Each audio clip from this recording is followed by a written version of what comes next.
Nous souhaitons mettre en place un système capable de récupérer les informations concernant un salarié, ceci à partir de la saisie de son numéro de matricule. Pour que cela fonctionne, il faut que ma liste de données soit agencée en ordre croissant de clés d'accès, c'est-à-dire ici en ordre croissant de numéro de matricule. En effet, la fonction recherche verticale que je compte employer ne peut être opérationnelle que si la clé d'accès est en ordre croissant et ne possède pas de doublon.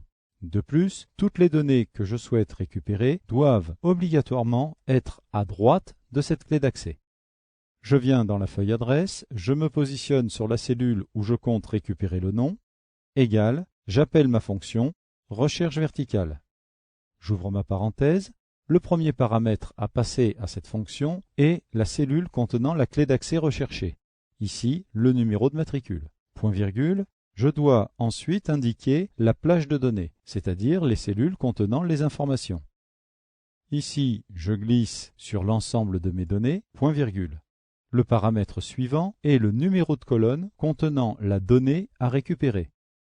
La première colonne contenant la clé d'accès, porte toujours le numéro 1, la deuxième colonne le numéro 2, et ainsi de suite. Comme je compte récupérer le nom, je vais dire à Excel que je veux prendre une donnée située dans la colonne numéro 2. Enfin, le dernier paramètre, vrai ou faux, va indiquer à Excel si je cherche une correspondance exacte ou approximative de ma clé d'accès. Dans le cas où j'écris vrai, Excel va balayer toute la liste des matricules. Si le matricule demandé n'existe pas, il m'affichera le nom du dernier salarié. Si je mets faux, Excel m'affichera uniquement le nom de la personne que je demande. Si celui-ci n'existe pas, la case restera vide. Je valide par CTRL-Entrée et je récupère ainsi le nom de mon salarié. Si je tape un autre numéro de matricule, par exemple 6, instantanément, Excel va me chercher le salarié correspondant. Tapons maintenant le code numéro 11 qui n'existe pas dans ma liste. Ici, j'obtiens un message d'erreur me disant que le salarié en question n'existe pas. Je vais pratiquer de la même manière pour le prénom. Ici, je fais égal recherche verticale, ouvrez la parenthèse, je cherche ma clé d'accès, point virgule.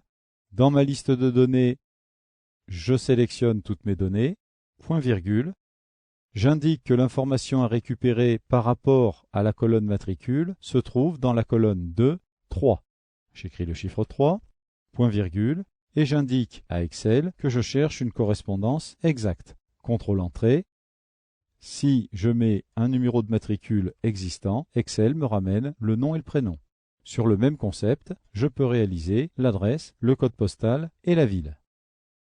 Voilà, j'ai récupéré les différentes données m'intéressant.